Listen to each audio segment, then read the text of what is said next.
आनंद हमेशा इस बात से परेशान रहता था कि उसके मन में हर समय कोई न कोई नकारात्मक विचार चलते ही रहते हैं। उसके मन की बकबक कभी शांत नहीं होती।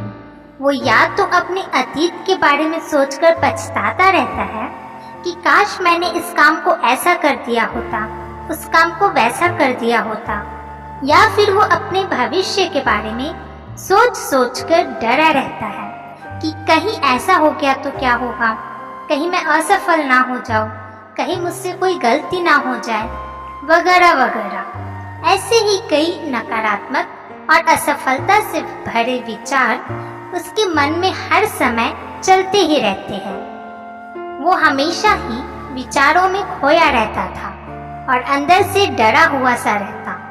फिर उसे किसी ने बताया कि पास के गांव में गौतम बुद्ध जन समुदाय को संदेश देने आए हैं। तुम उनके पास जाओ, वो तुम्हारी इस मानसिक समस्या का हल अवश्य कर देंगे। फिर आनंद महात्मा बुद्ध के पास जाता है और अपनी सारी समस्या उन्हें बताता है। बुद्ध उस लड़की की बात पूरे ध्यान से सुनते हैं और कहते हैं, तो तुम मुझसे क्या जानना चाहते हो? आनंद ने कहा, मुनिवर, मैं अपने मन को खाली करना चाहता हूँ। मैं आपसे ये जानना चाहता हूँ कि मन को खाली और साफ कैसे करते हैं। महात्मा बुद्ध बोले, मन को खाली और साफ करना कोई 1-2 दिन का काम नहीं है। ये एक बहुत ही लंबी प्रक्रिया है। तो क्या तुम इसके लिए तैयार हो? लड़के ने कहा, हाँ मुनिवर, मैं कितनी भी भरी प्रक्रिया से गुजरने के लिए तैयार हूँ। महात्मा बुद्ध ने कहा, मन को खाली, शांत और साफ करने के 6 तरीके हैं। आओ एक एक कर समझते हैं। मन को नकारात्मक विचारों से दूर करने का पहला तरीका है, ऐसे लोगों का साथ छोड़ दो जो हमेशा तुम्हें कमजोर, पिछड़ा हुआ, लक्ष्यहीन और गरिमा रहित इंसान महसूस करवाए। अक्सर हमारे आसपास कुछ ऐसे लोग होते हैं जो इनकम, पोस्ट, कैपिटल यानी कि आय, पद और धन में हमसे ऊपर होते हैं। अपने इसी पद और धन के घमंड में अपने से किसी नीचे के स्तर के लोगों को वो कुछ भी नहीं समझते। वो हमेशा ही अपने से नीचे लोगों को ये महसूस करवाते हैं कि वो कितने छोटे हैं और वे जीवन में उसके जितना कुछ भी बड़ा हासिल नहीं कर सकते। इसके अलावा कई बार हमारे मित्र और परिवार के लोग भी ऐसे होते हैं जो हमें छोटा महसूस करवाते हैं, हमें नीचा दिखाने की कोशिश करते हैं, लोगों के सामने हमारा मजाक बनाते हैं। तो ऐसे लोगों से जितना हो सके दूर रहो, क्योंकि ये लोग तुम्हें तुम्हारी काबिलियत पर संदेह करवाएंगे, तुम्हारा आत्मविश्वास कम करेंगे, जिससे तुम्हारे अंदर खुद के और दुनिया के प्रति नकारात्मक विचार आने शुरू हो जाएंगे। और ये नकारात्मक विचार तुम्हें मानसिक तनाव और चिंता की ओर ले जाएंगे। दूसरा, बहुत ही कम और चुनिंदा लोगों को ही अपना मित्र बनाओ।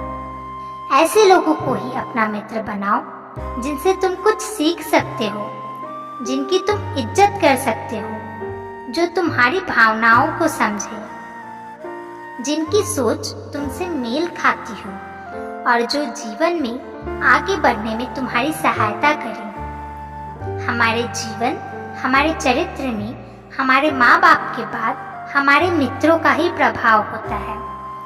इसलिए मित्रों का चुनाव सही होना बहुत आवश्यक है। ऐसा कहा भी जाता है कि तुम उन 5 लोगों की औसत हो जिनके साथ तुम सबसे ज्यादा वक्त बिताते हो।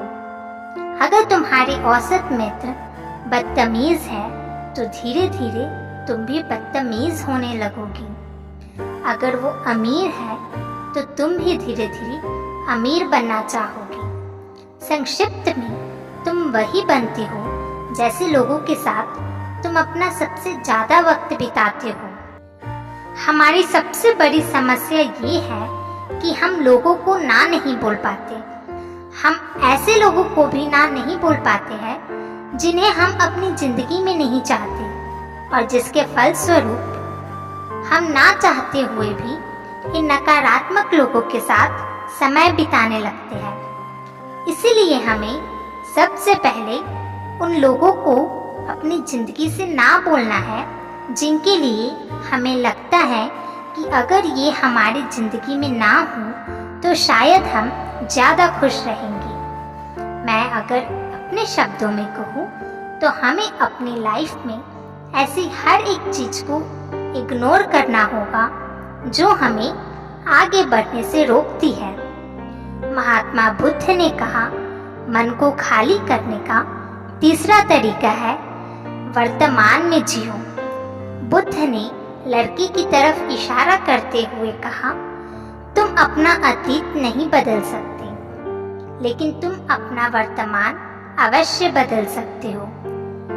इसलिए पूरी तरह से वर्तमान में रहते हुए उन चीजों और कामों पर ध्यान दो जो तुम्हारे नियंत्रण में है, जिन्हें तुम आज कर सकते हो, जिन्हें तुम आज बदल सकते हो। मेरी एक बात हमेशा याद रखना, केवल वर्तमान में रहकर ही भविष्य को संवारा जा सकता है। इसलिए वर्तमान में जीने की आदत डालो। महात्मा बुद्ध ने कहा, चौथा, स्वस्थ और पौष्टिक खाना खाओ। हमारा शरीर ऊर्जा यानी कि एनर्जी से चलता है, और हम जैसा खाना खाएंगे वैसी ही ऊर्जा हमारे शरीर को मिलेगी, और फिर वैसा ही व्यवहार हमारे शरीर और मन का भी होगा। अगर तुम कोई ऐसा भोजन ग्रहण करते हो जिनमें खुद कोई जीवंतता नहीं है, जैसे कि मांसाहार, तो तुम्हारे मन स्थिति पर भी इसका विपरीत प्रभाव पड़ता है। साथ ही अगर शरीर ही स्वस्थ नहीं है तो हमारा मन भी प्रसन्न नहीं रह सकता है। जब शरीर ही अस्वस्थ और कमजोर होता है तो मन में बहुत सी नकारात्मक और हीनता के विचार आते हैं। कहा भी जाता है, जैसा अन्न वैसा मन।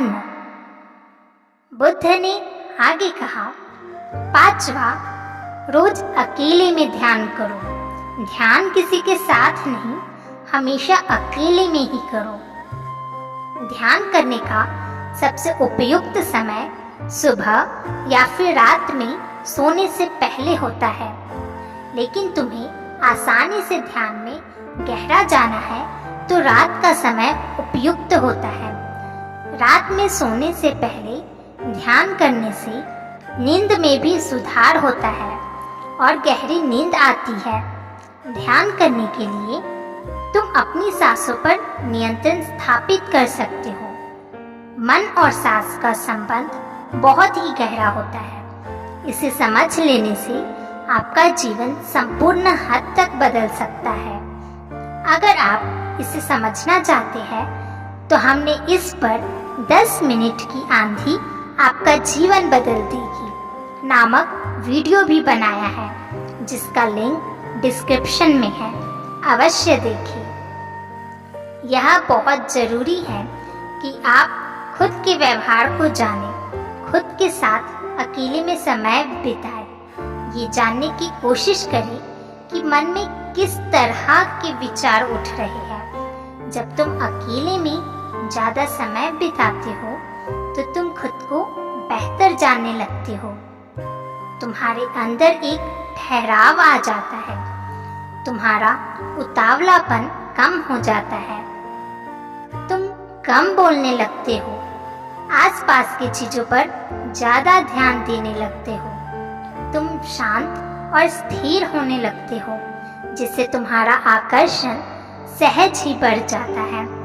तुम सैकड़ों की भीड़ में भी अलग दिखने लगते हो, और सबसे बड़ी बात, ध्यान करने से तुम्हारे मन में विचारों की तीव्रता कम हो जाती है जिससे नकारात्मक विचार प्रवेश नहीं कर पाते।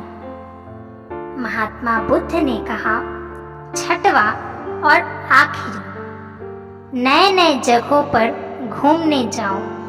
ये एक बहुत पुरानी कहावत है कि एक लंबी यात्रा आपको 100 किताबों से भी ज्यादा ज्ञान दे देती है।